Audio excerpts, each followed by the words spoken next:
Hello everyone.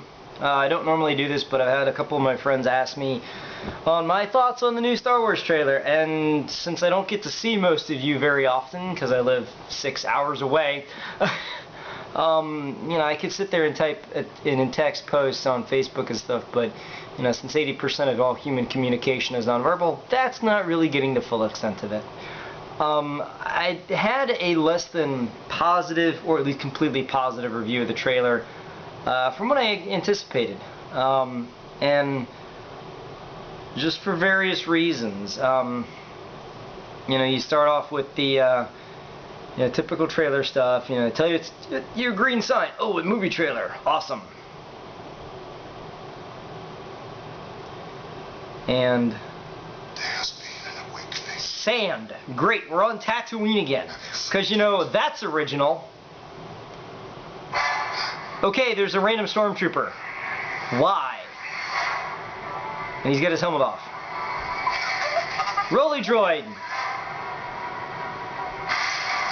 This shot does not look like Star Wars film. Are we watching Star Wars or are we watching Black Hawk Down? Okay, the speeder that everyone says looks like a fudgesicle, which, okay. Great, more X-Wings, because that's original. Dark Lord of the Sith. Okay. I guess they're going with Sith Lords again. They can't come up with original bad guys. The lightsaber does look cool, I gotta admit. And where you get the Falcon again in a shot that looks like it's more from Man of Steel than from a Star Wars film. Don't get me wrong.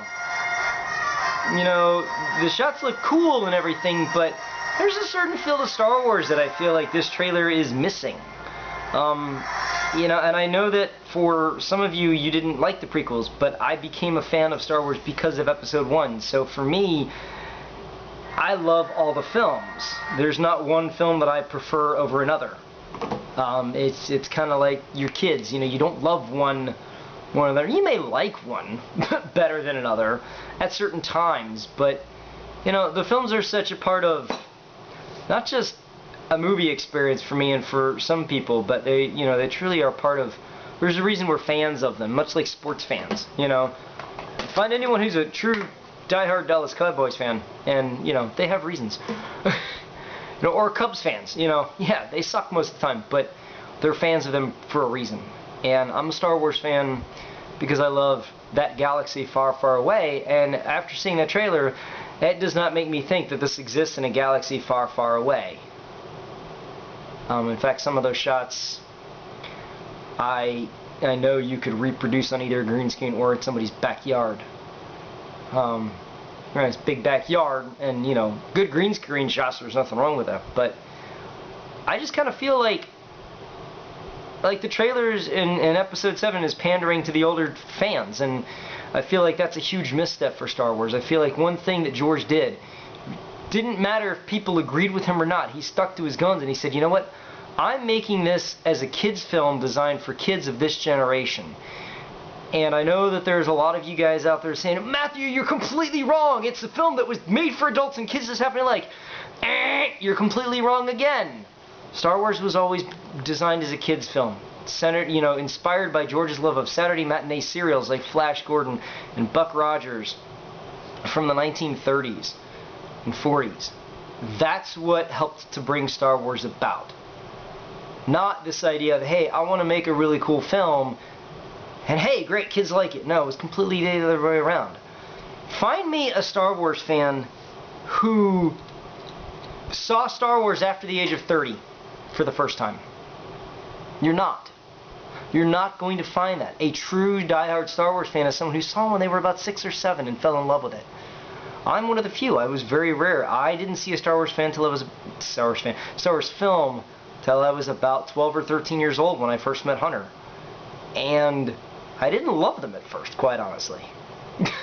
I was more like, oh, okay. This is Star Wars. I saw them like once I think a piece for the original trilogy before they re-released in '97.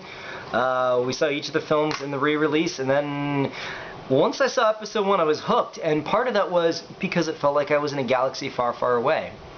Don't get me wrong. Ewoks are great. Sand people scared the ever-living crap out of me when I was a kid, so to me that was not exciting. But if you really look at the original trilogy, 90 to 95% of your characters are humans. And the locations they were in did not really feel that exotic. Considering the fact that, you know, before I saw the Star Wars films, I had seen, what's that movie? Independence Day.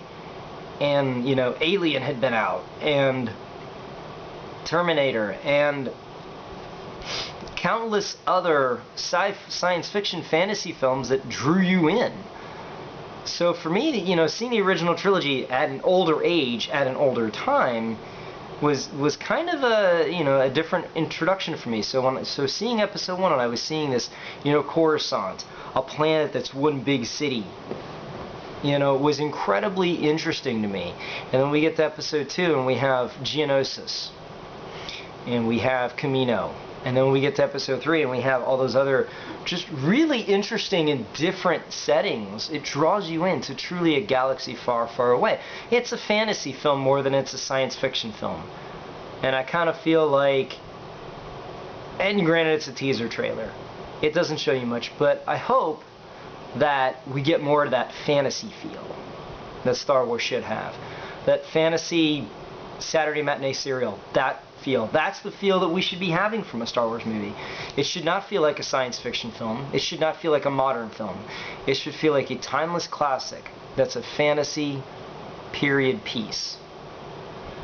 Some things after I kind of, you know, sat and deliberated about is like, you know, I'm just not a fan of Return of the Falcon or the TIE Fighters or the X-Wings or anything from the original trilogy.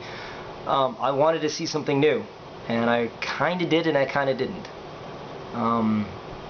Yes, we get an updated Stormtrooper outfit. That looks really cool. I like the new Sith Lord. I like the costume. I like the lightsaber. I think as Star Wars fans, sometimes people get a little bit too critical, but it's like the only reason that saber is designed the way it is to look cool. The same reason we get the double-bladed lightsaber. Because it looks cool. There's no other reason than that, and we don't need another reason. Okay? Seriously, people start thinking about the function, it's like, guys, it's simply to look cool. No other reason, and as long as it looks cool, it's gonna be fine. What people don't realize is, in the Star Wars universe, and George has done this from day one, design me something that looks cool, we'll figure out the function later. Function in Star Wars follows form, whereas in real life, form follows function. That's what makes Star Wars unique. They design it based upon the look, and then they figure out the function later. And you get a lot of smart people working on this, so I have no doubt the finished product's going to be good and entertaining, but you know, at the same time, you want it to... You're never going to please everybody, no matter how much you try, but I really hope that it truly does bring in new fans between the ages of, you know, 5 and 10. It should.